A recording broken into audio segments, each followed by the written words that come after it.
The story happened in the year 1991, and is a very tragic but true story.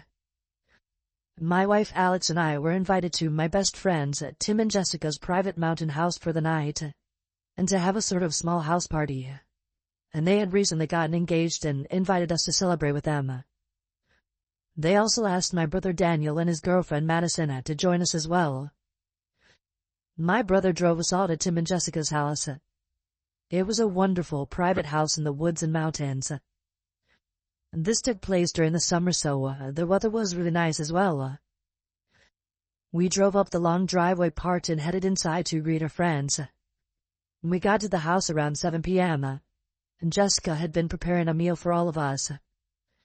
We ate dinner, chatted, and reminisced about old times, and then played some fun couples games while we shared some wine and snacks. I honestly don't remember what the time was.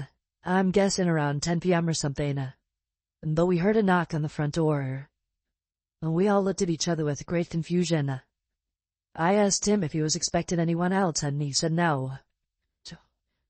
Jessica opened the door and I stood next to her. And it was a woman. She must have been in her early 20s.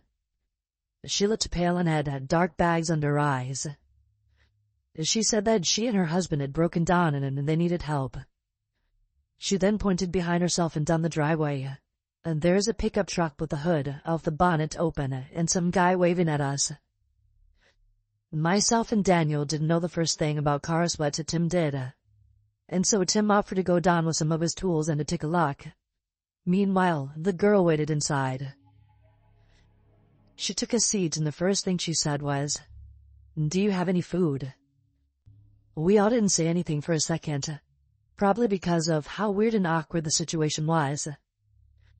Jessica, being kind, said there was some leftover chicken that she could have. Jessica made her up a plate and handed it to the girl. She started to eat it so quickly, like she was starving or something. Each of us tried to make small talk with her, but she gave some vague answers though, and it didn't seem like she was interested in talking.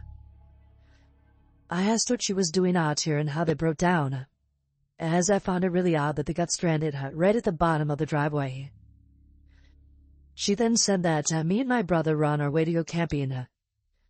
I said, "Brother, I thought you said you're with your husband." She tarried on, slowly eating before mumbling, and said something like, "Oh yeah, I met my husband." I thought, something just isn't right with all of this. And so, I went to take a look through the window down the driveway, and I couldn't see Tim or her supposedly husband. I said to my brother Daniel that we should go down and check if everything is all right, and he agreed with me. Daniel and I headed down the long driveway, while sharing each other's suspicions about that girl.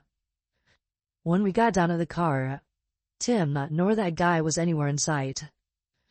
But what we did see was the toolbox that Tim had brought with him. It was on the floor with tools scattered everywhere. Daniel and I called out a few times, Tim, are you out here?" Both of us scanned the nearby woods and we couldn't see a thing. It had gradually been getting darker, and we couldn't see anything without flashlights, so going further into the woods was pointless. And so Daniel said that we should go back and call the police. About halfway up the driveway, we heard a scream coming from the house.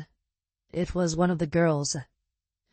Daniel and I ran up to the house as fast as we could, burst through the door and couldn't see where the girls were.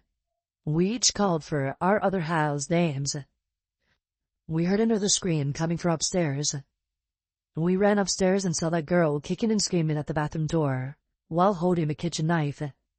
Daniel and I tackled her to the ground and disarmed her of the knife. Daniel held the girl down while I went to check on the girls. Jessica had been slashed with the knife on her arm.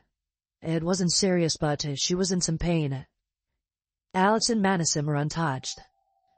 I said that Tim is missing and we don't know where he is. Alice went to call the police but said that she couldn't get through.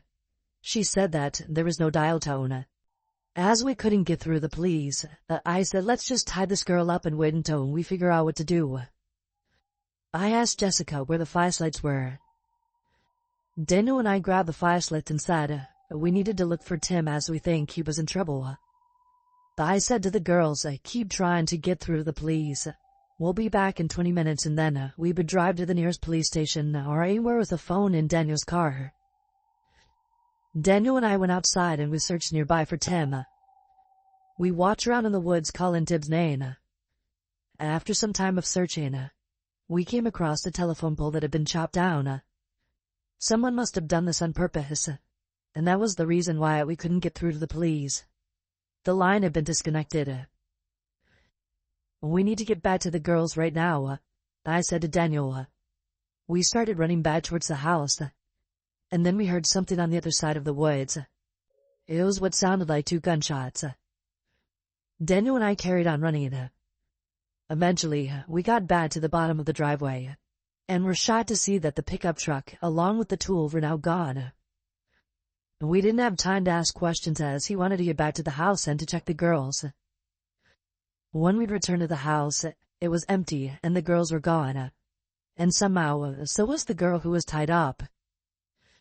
We searched the entire house, the backyard, and again the nearby woods, and found no one or nothing at all. Me and Daniel got in our car and drove as fast as we could to the nearest police station, and we told the police everything that had happened. We waited at the police station for them to return. They came up with nothing, just like us. I'm gonna skip all the searching and mourning because this story is depressing enough. This story has haunted me my whole life. I don't know what happened that night, who those people were, where my wife or the others had gone missing to. My brother and I remain close and still do to this day.